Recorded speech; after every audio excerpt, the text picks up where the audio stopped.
नई मुंबई महानगर पालिका की आज की स्थायी समिति की बैठक में कुल 10 प्रस्ताव प्रस्तुत किए गए।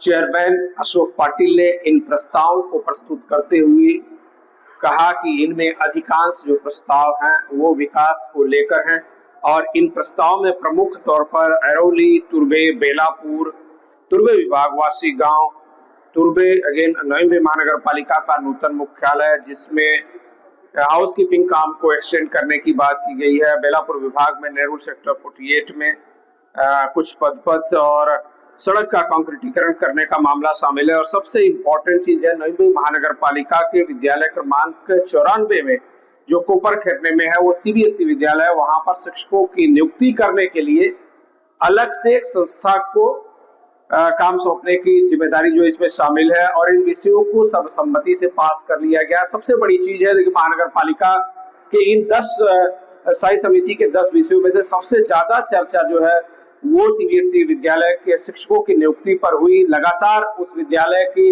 गुणवत्ता, उसके नियोजन और वहां पर शिक्षकों की कमी का मुद्दा सुर्खियों में रहा है और एक बार फिर ये बात सीधे तौर पर सामने आई है कि सीबीएसई विद्यालयों में शिक्षकों की भारी कमी है। जून से नया सत्र शुरू होने वाला है, इसके पहले ये नियुक्ति होनी जरूरी है। और इसी तरह से नई मुंबई के अन्य विद्यालयों की भी हालत ऐसी है। इसके लिए महानगर पालिका ने शिक्षण मंडल, नई मुंबई महानगर पालिका शिक्षण मंडल के अलग से कंपनी के तौर पर स्थापना की ताकि विद्यालयों को सही ढंग से नियोजित और संचालित किया जा सके। जो बड़े निर्णय है उनको लेने में कोई दिक्कत ना होने पाए, तो इसलिए ये इन सभी विषयों में सबसे महत्वपूर्ण ये 2-3 विषय रहे हैं जिनको सर्वसम्मति से मंजूर कर लिया गया। इन विषयों को लेकर चेयरमैन अशोक पाटिल ने क्या कुछ कहा, आप खुद ही सुनिए। आज नई मुंबई में ये अपना जो स्थायी समिति का मीटिंग में एक 10 प्रस्ताव आया। उसमें से एक स्कूल का एक प्रस्ताव है, सीबीएसई स्कूल का।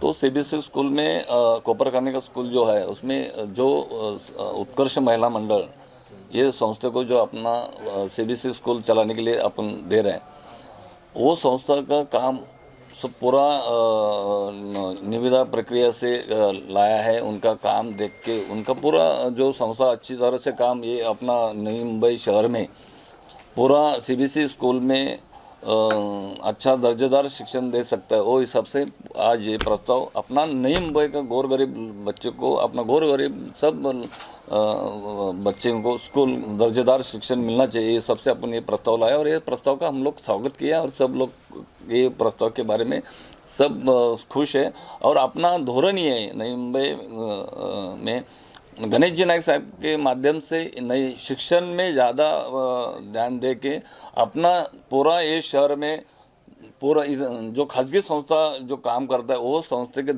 लेवल में अपना नई मुंबई महापालिका का स्कूल में भी अच्छा तरह से सीबीएसई का स्कूल होना चाहिए और दर्जेदार बच्चों को शिक्षण मिलना चाहिए। सबसे अपन निकला है कि मतलब 83 शिक्षक की जरूरत थी उधर, मतलब 83 शिक्षक उधर रहना चाहिए। ये सबसे कोपर करने का जो स्कूल है 93 का, उसमें हर शिक्षक को कम से कम 40-50 हज़ार तक उनको सैलरी मिलना चाहिए। वो हिसाब से 1 साल का अपन इतना खर्चा करें, मतलब ये 10 साल के लिए प्रस्ताव लाए मगर हर 1 साल में उसका मंजूरी ले जाएगी।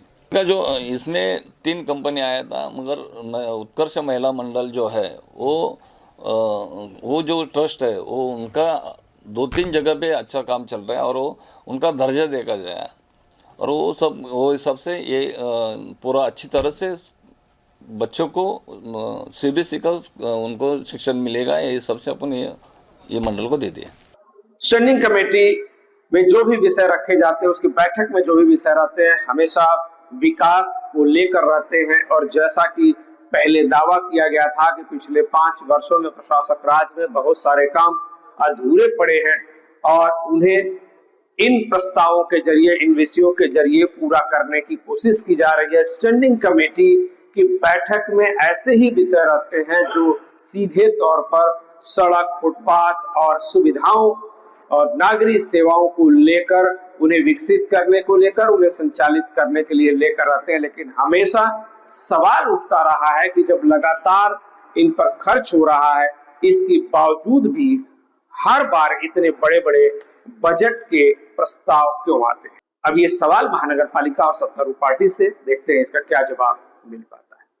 सहयोगी तुषार के साथ मैं सुधीर शर्मा, TV1 इंडिया, नई मुंबई। लेटेस्ट अपडेट्स और ताजा तरीन खबरों के लिए TV1 इंडिया लाइव को सब्सक्राइब कीजिए और नोटिफिकेशन पाने के लिए बेल आइकॉन को दबाना मत भूलिए।